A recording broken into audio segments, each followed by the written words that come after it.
430. Que devemos fazer para observar o sexto e o nono mandamentos?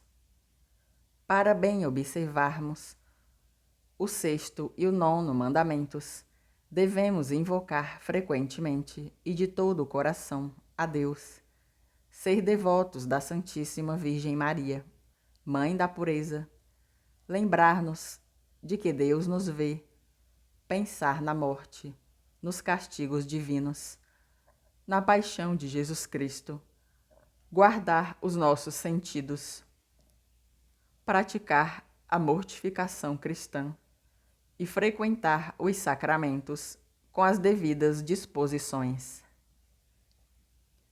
431. Que devemos evitar para nos mantermos castos?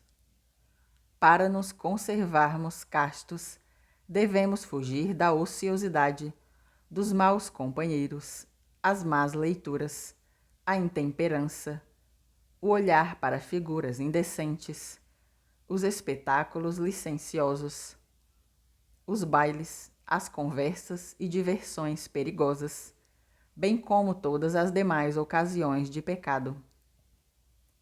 Parágrafo 4º. Do 7º mandamento da lei de Deus. Jesus entrou em Jericó e ia atravessando a cidade. Havia aí um homem muito rico chamado Zaqueu, chefe dos recebedores de impostos. Ele procurava ver quem era Jesus, mas não o conseguia por causa da multidão, porque era de baixa estatura. Ele correu adiante, subiu a um sicômoro para o ver quando ele passasse por ali. Chegando Jesus àquele lugar e levantando os olhos, viu-o e disse-lhe: Zaqueu, desce depressa, porque é preciso que eu fique hoje em tua casa. Ele desceu a toda a pressa e recebeu-o alegremente. Vendo isto, todos murmuravam e diziam: Ele vai hospedar-se em casa de um pecador. Zaqueu, entretanto, de pé diante do Senhor, disse-lhe: Senhor, vou dar a metade dos meus bens aos pobres, e se tiver defraudado alguém, restituirei o quádruplo. Disse-lhe Jesus: Hoje entrou a salvação nesta casa, porquanto também este é filho de Abraão. São Lucas, capítulo 29, versículo do 1 ao 9. 432. Que nos proíbe o 7º mandamento: não furtarás? O 7º mandamento: não furtarás, proíbe tirar ou reter injustamente as coisas alheias e causar dano ao próximo nos seus bens de qualquer modo que seja. 433. O que quer dizer furtar? Furtar quer dizer tirar injustamente as coisas alheias, contra a vontade do dono, quando ele tem toda a razão e todo o direito de não querer ser privado do que lhe pertence. 434. Por que se proíbe o furtar? Porque se peca contra a justiça e se faz injúria ao próximo, tirando e retendo contra o seu direito e contra a sua vontade o que lhe pertence. 435. Que são as coisas alheias?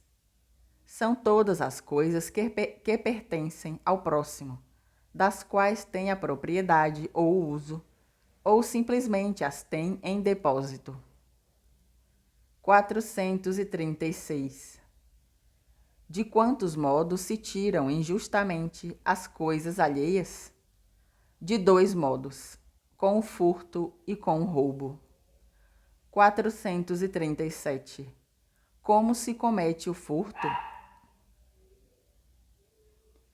O furto se comete tirando ocultamente as coisas alheias. 438. Como se comete o roubo? Comete-se o roubo tirando com violência ou manifestamente as coisas alheias. 439. Em que situações se podem tirar as coisas alheias sem cometer pecado? Quando o dono não se opõe, ou então, quando se opõe injustamente, como no caso de alguém que estivesse em extrema necessidade, contanto que tirasse só o que lhe é estritamente necessário para suprir a necessidade urgente e extrema. 440. É somente com furto e com roubo que se prejudica o próximo nos seus bens? Prejudica-se o próximo também com a fraude, com a usura e qualquer outra injustiça contra os seus bens. 441. Como se comete a fraude? A fraude é cometida enganando o próximo no comércio com pesos, medidas ou moedas falsas, ou com gêneros deteriorados, falsificando escrituras e documentos, em suma, fazendo falsidades nas compras, nas vendas ou em qualquer outro contrato, e ainda quando se não quer dar o preço justo ou o preço combinado. 442. De que modo se comete a usura? Comete-se a usura exigindo, sem título legítimo, um juro ilícito por uma quantia emprestada, abusando da necessidade ou da ignorância do próximo. 443. Quais outras injustiças se cometem contra os bens do próximo? São injustiças fazê-lo perder injustamente o que tem, danificá-lo nas suas propriedades, não trabalhar em conformidade com o dever, não pagar por malícia as dívidas e mercadorias compradas, ferir ou matar os animais do próximo, estragar ou deixar estragar-se o que se tem em depósito, impedir alguém de auferir um lucro justo, auxiliar os ladrões ao receber, esconder ou comprar pertences roubados. 444. É pecado grave roubar?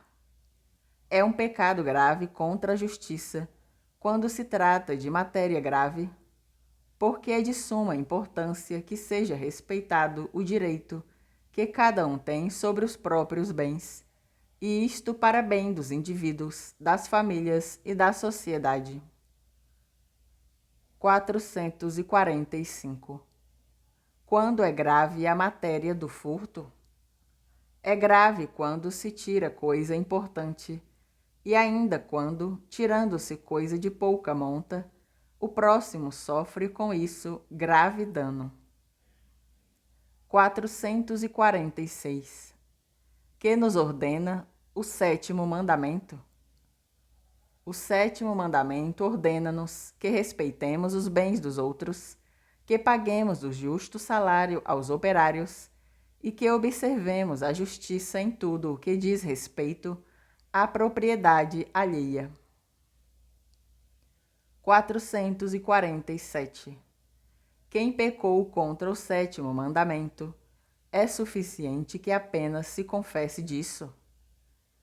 Quem pecou contra o sétimo mandamento, não basta que se confesse, mas é necessário que faça o que puder para restituir as coisas alheias e reparar os danos causados ao próximo.